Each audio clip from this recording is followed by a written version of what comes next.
Hola, buenas tardes. Estamos en las tardes culturales de Alcer Salamanca.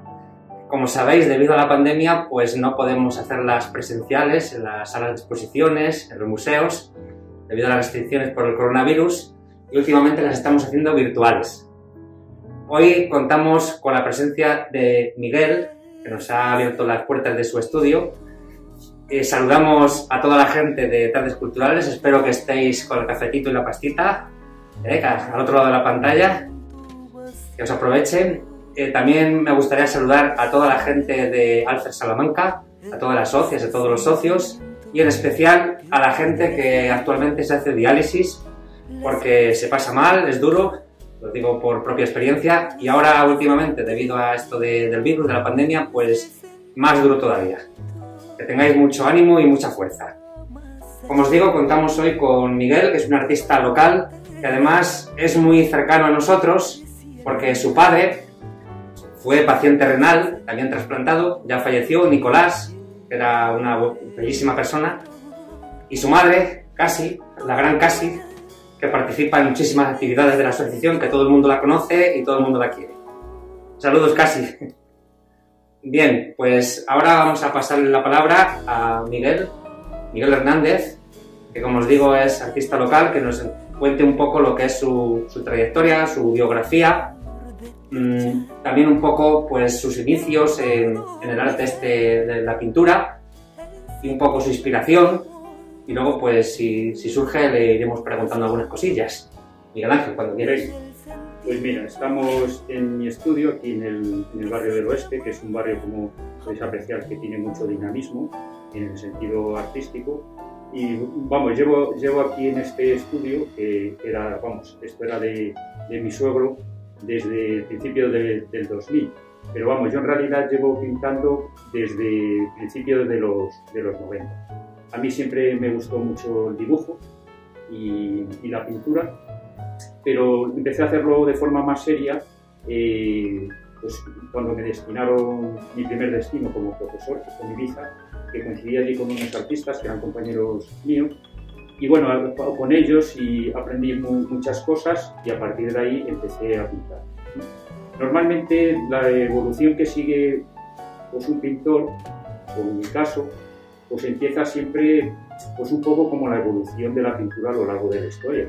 Empiezas pintando pues un poco así de forma figurativa, y luego tu personalidad o las características o tus vivencias te va llevando en una senda hasta la situación actual, que es lo que más o menos tengo aquí en estos momentos, que es la última serie que estoy trabajando desde el 17, desde el 2017 llevo con esta última serie. A lo largo del tiempo, que ya son bastantes años, pues he ido pasando por distintas series que corresponden a distintas vivencias y evoluciones, y actualmente pues ya digo que estoy en esta serie que empecé, vamos, que cuya primera exposición fue en Móstoles y después en París y después fue a Madrid, pero continúo con esa línea, y bueno, tiempo dirá si me mantengo en esa línea o de repente pues evolucionas en otro sitio. Bueno, voy a hablar casi mejor de lo último que estoy haciendo. Pasé de una etapa, que bueno, luego si grabamos, enormemente colorista, prácticamente caleidoscópica, y ahora actualmente pues sigo tres criterios que conscientemente no trato de abandonar. Uno es la economía de medios. Utilizo los mínimos medios posibles. Por supuesto, a estas alturas no utilizo el pincel. Hace muchos años que prácticamente no utilizo pinceles ni nada. Utilizo otro tipo de instrumentos y otro tipo de materiales poco convencionales. Pues el segundo criterio, aparte de la economía de medios, utilizo materiales que no son convencionales. Puede servir cualquier tipo de material. Es cierto que muchos son efímeros, porque luego el paso del tiempo te dice la durabilidad de los materiales. Pero bueno, cualquier obra de arte es efímera. Por ejemplo, las pinturas de Altamira se han conservado, digamos que es algo estético. Por el paso del tiempo sí que experimento y consigo cada vez materiales más resistentes, más duros, que aguantan más, pero que no pierden las propiedades que pretenden. Y el tercer elemento, que ahora si grabamos podéis observar, es el blanco. Utilizo el blanco. Prácticamente el 95% de la composición de la pintura va sobre blanco. El blanco, que siempre se coge como medio soporte donde se aplica el color, para mí es fundamental. Es un color muy generoso, en el sentido de que es un color que refleja todo, no se queda con nada, y sobre él marco toda una serie de texturas.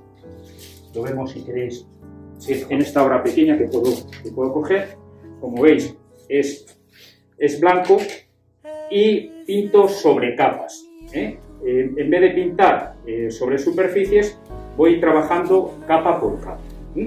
La primera capa es la construcción del bastidor, que los hago yo, con panel de madera, ¿de acuerdo? Y les hago lo que es el bastidor. O sea que todo absolutamente artesanal.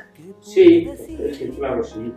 Sí, hasta las cajas para el envío de los cuadros las hago yo, por eso tengo un montón de herramientas.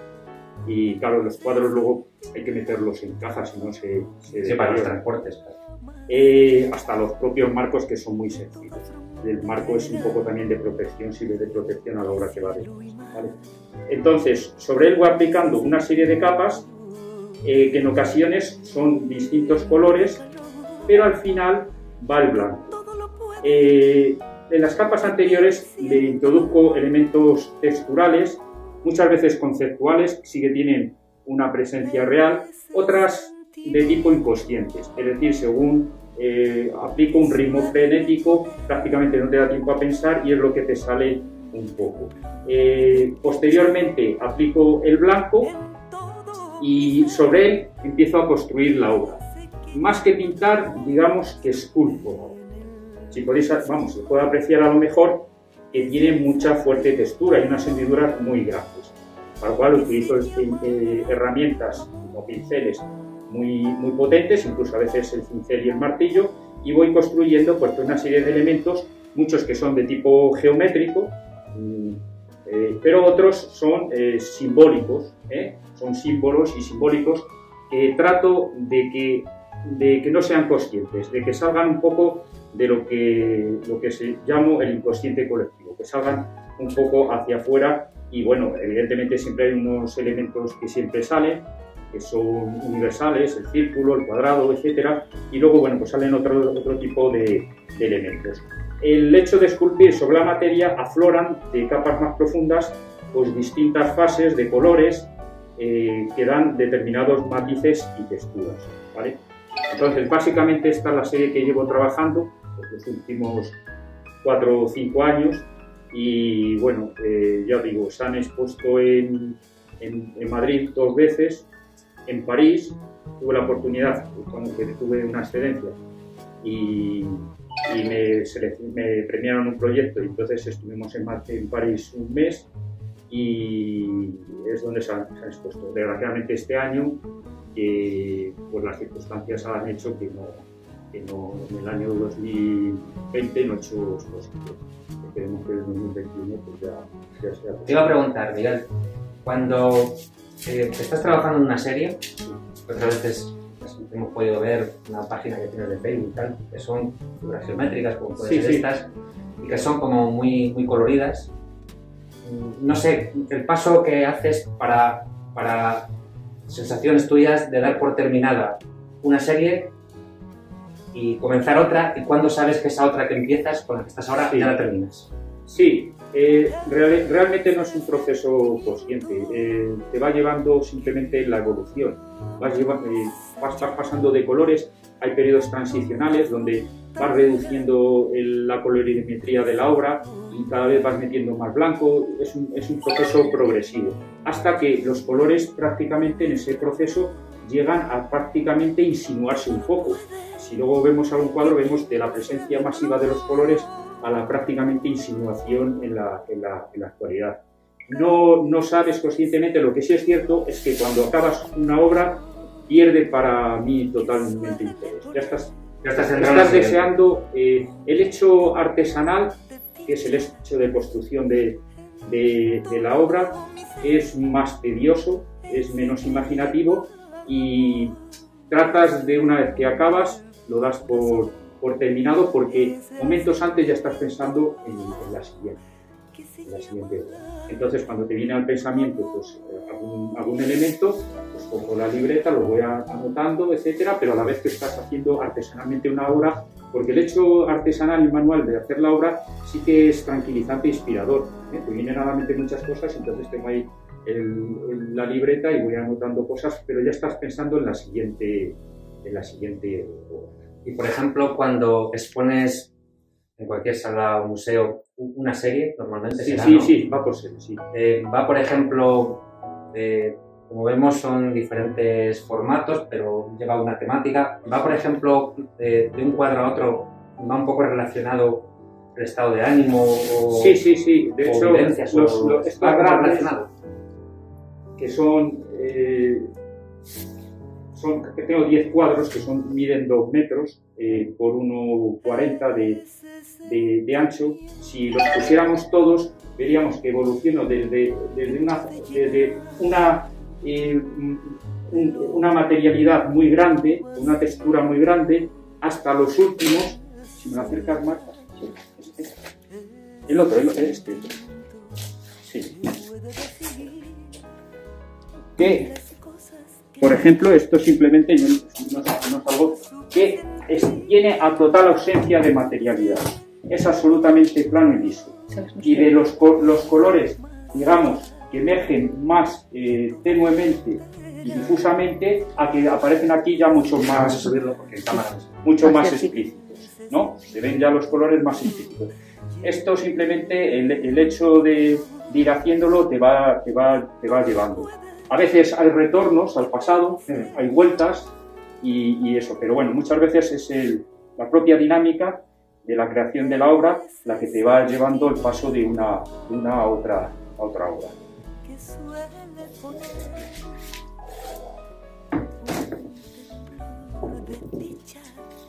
Y por lo que nos cuentas, pues parece que entre la gente que pueda ser asidua a exposiciones que has hecho, sí son bien acogidos. A pesar de que sean un estilo de cuadros que no son fáciles para nada de entender, porque son muy abstractos. Sí. Ya te digo, influye mucho la sala de exposiciones. En la sala de exposiciones modernas lucen bastante bien los cuadros muy grandes. Y aunque no sean figurativos, el hecho un poco de escaparatismo, que puedes jugar con los cuadros y dan una imagen pues bastante puede ser incluso atractivo. Eso sí, hay personas que que no, el arte abstracto o el arte informal pues no les gusta, pero bueno, eso es como todo.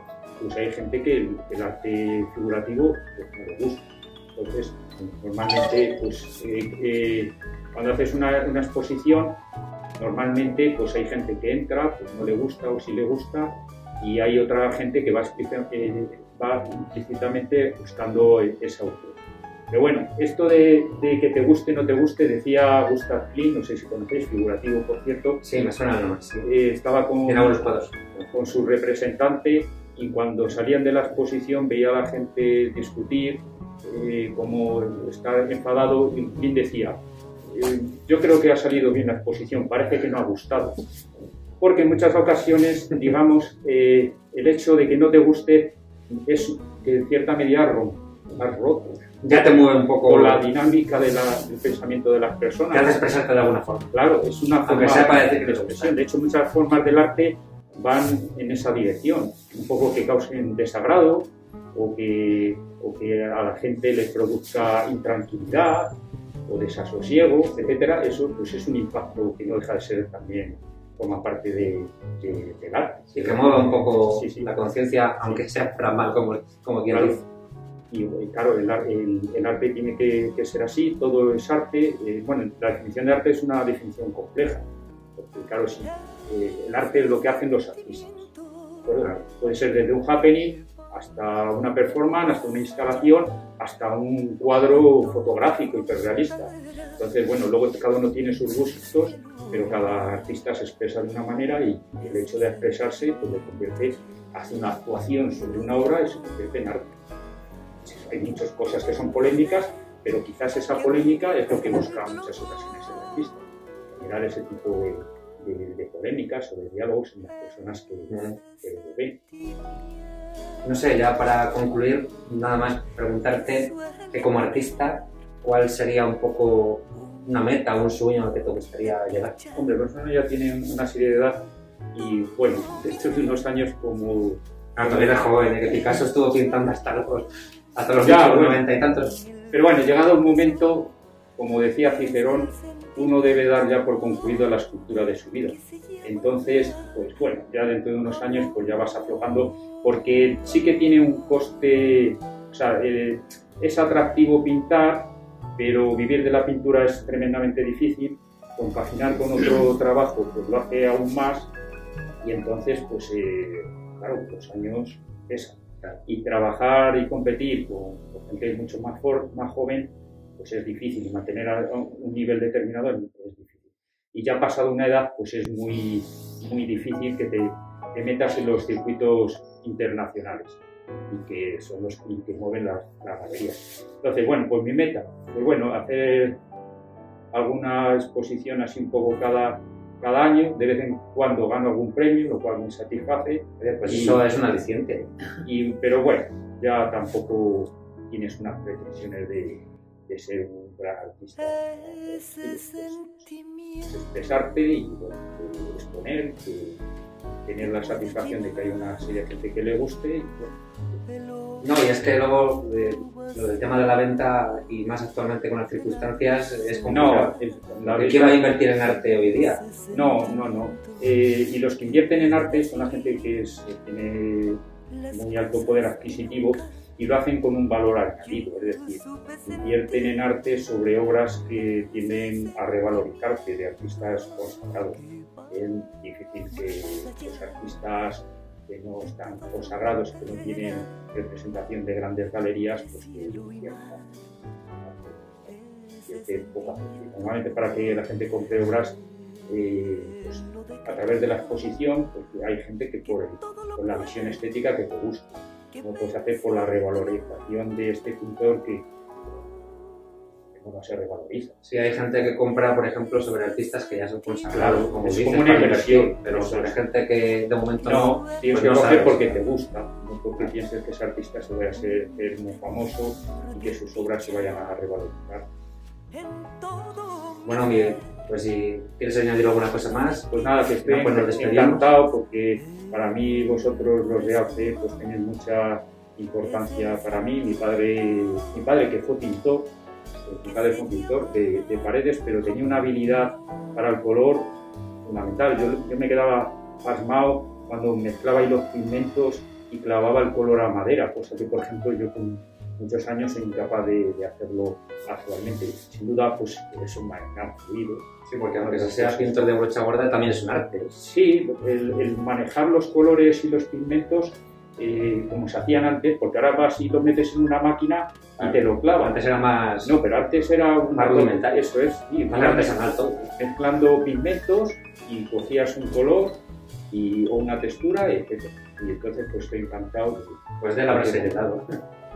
De que estéis aquí conmigo y hasta lo que queráis. Muchas gracias. Y muchas gracias a todos. Gracias.